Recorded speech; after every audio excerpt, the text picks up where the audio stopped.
Yo, what's going on, guys? Welcome indeed back to the channel for a brand new video. We got a new boss monster coming out into the game and a new showcase of a new Jade archetype, I believe. But anyways, if you guys are excited about newer Yu-Gi-Oh cards, drop a like on this video.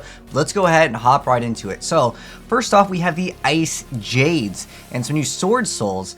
But let's go and take a look at the first card that we're taking a look at. Here is the Cosmo Crocs, the Ice Jade Imperatrix. So here is the artwork on this card. It's going to be level 10 water with 1500 attack and 3000 defense points. And it says you can only special summon this card, its name, by the way of its first effect once per turn. It also is an aqua monster. But anyways, if there's a face-up card in the field zone, you can just special summon this card from your hand. The second effect is monsters your opponent controls cannot activate their effects on the field while Inyon Cradle the Ice Jade Depths is on the field except the turn they were summoned. Okay, so that's probably another like field spell for the archetype maybe. And then the third part of it says if your Ice Jade monster battles an opponent's monsters, that opponent's monster loses 1000 attack during damage calculation only. Okay, so I mean the stats on the attack kind of are a little bit better than that, but let's wait and see if they actually have this card in this pool of newer cards so we can actually see how viable it is to pull off that condition. But like the except the turn that they were summoned, I don't know, that's not, I feel like that's usually when they're good. But nonetheless, if you are going second, that can actually help out quite a bit. Anyways, next up, we have YuGioh of the Ice Jade. So here's this card. It is a level 3. It's going to be another water aqua monster, 1000 attack, 2000 defense points. It says you can only use the first and second effect of this card's name each once per turn. The first part of the effect is if this card is normal or special summon, you get to add one Ice Jade spell/trap from your deck to your hand. The second part is when your opponent activates a card or effect that targets this card, or when opponent's monster declares an attack on this card as a quick effect, you can special summon a water monster from your hand or graveyard, except for YuGioh of the Ice Jade, but return it to the hand during the end phase. Also, the next time this card would be destroyed by battle by card effect, this turn it is not destroyed. So protect itself, brings back another card, either adding it to your hand or technically special summoning it. And maybe you can, if you can quick effect synchro, this could be an interesting effect. Most of the stuff won't let you do it during battle phase, but nonetheless, maybe a possible like synchro during your opponent's turn. But I do like this, just normal or special, getting that Ice Jade. And since this card, I'm not sure if this is a monster, I'm guessing it's a field spell, that's an instant access to going right into the combo for that.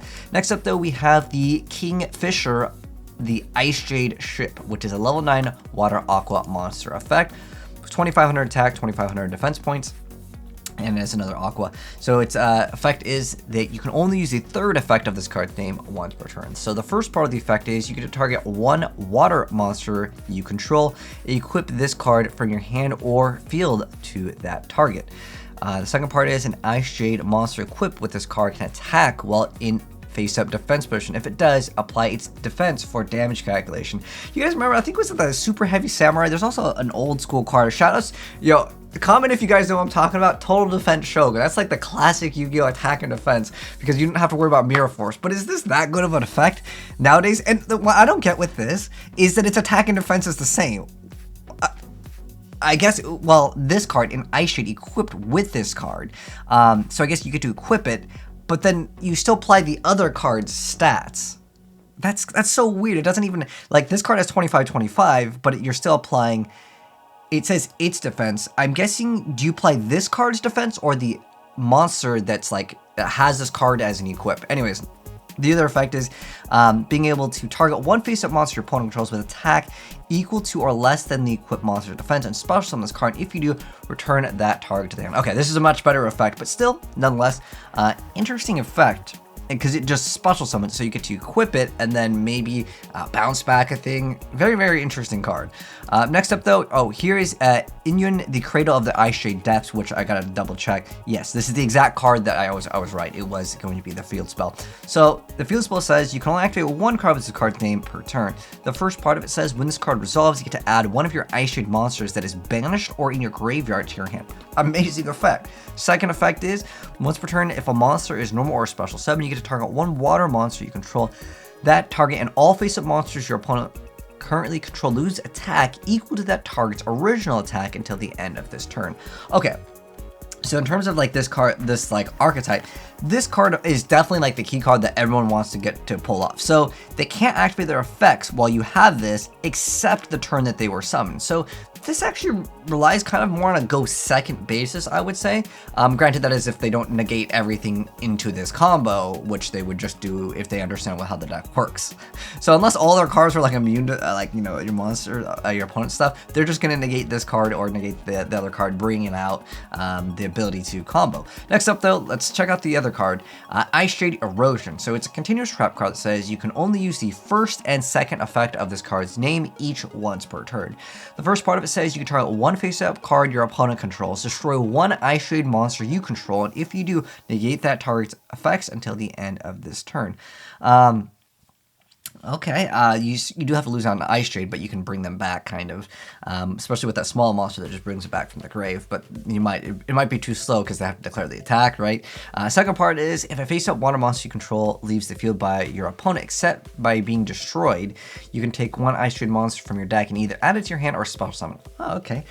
Considering this is a continuous trap card, that is actually a pretty dang good effect. Now, its second effect can only be used each once per turn, but just like anything from the deck searching it, that's an absurd effect for any archetype, especially as a continuous. But again, YuGioh has gotten too fast. But let's check out the next card called Kizing Long Wan, the Sword Soul Catastrophe. So it's a level 10 Fire Worm Synchro effect monster. So 2900 attack and 2300 defense. Here is the artwork on this guy. Another looks like a boss monster. Materials are one tuner and one non-tuner worm monster. So it is a generic kind of, well actually no, non-tuner, it has to be a worm monster, but the tuner can be whatever. Anyways, you can only use the first, second, and third effect of this card's name each once per turn. The first part of the effect is if you synchro summon another worm synchro monster, you can draw a card, which is pretty obvious in Sword Soul, so it's like they're like a, you know, budget version of Librarian. Then we have the second effect is if your opponent special summons a monster or monster, you can banish one of them, and then if you do, inflict 1200 damage to your opponent. That's a pretty good effect. Third effect is when your opponent activates a spell / trap card or effect as a quick effect, you can banish that card, and if you do, inflict another 1200 damage to your opponent. And it's all of these are each once per turn. I mean, dealing that amount of burn damage to your opponent, and I mean, it doesn't negate the effect of the card, so it more so would need to be a continuous or something else that they might want to use later down the line. Just being able to banish the cards is still a pretty dang good effect. Being able to, you know, 2400 of them and disrupt potentially 2 plays with it, that's not too bad of a card effect at the end of the day. That's a pretty good boss monster. I like how it's like you get to draw one off of it, and the Sword Soul archetype can definitely just have one card synchro combos, so a lot of them will be able to extend their combo, especially with the new, like, you know, master rule that we can now not need to have the link, so it makes that archetype work so much better. Next up, we have the Sword Soul Sati, which is a new continuous trap card over here, and it says you can only use the first and second effect of this card's name each once per turn. So the first part of the effect is if a card or cards become banished, you can banish one Worm Synchro monster or one Sword Soul card from your hand, deck, graveyard, or either field. Huh. Okay, that's very interesting. The second part is if this card becomes banished, you can special summon a Sword Soul token. It's a Worm Tuner Water level 4 with 0 attacks and defense, and it says you can't special summon monsters from the extra deck while you control it, except for synchro monsters, which doesn't really hurt the archetype. I'm really looking at this card effect. If anything becomes banished, that's both players, right? You can just banish one, and then if you wanted to, it doesn't even say face down, right? So you could do things with like Primal Seed, you could do things like Light of Redemption, DDR. You could do a lot of weird things with this card. This has some potential for weird combos that I think will pop off maybe. Next up, we have some new Brandon support. So Servants of the Brandon, new continuous spell card that says you can only use the first and second effects of this card's name each once per turn. The first part of it says while you control a level 8 or higher Fiend Fusion monster, you can negate any effect of a monster with currently 0 attack and or defense activated by your opponent. The second part of it is at the end of a damage step. If 2 monsters with 0 attack battle, you can destroy the opponent's battling monster.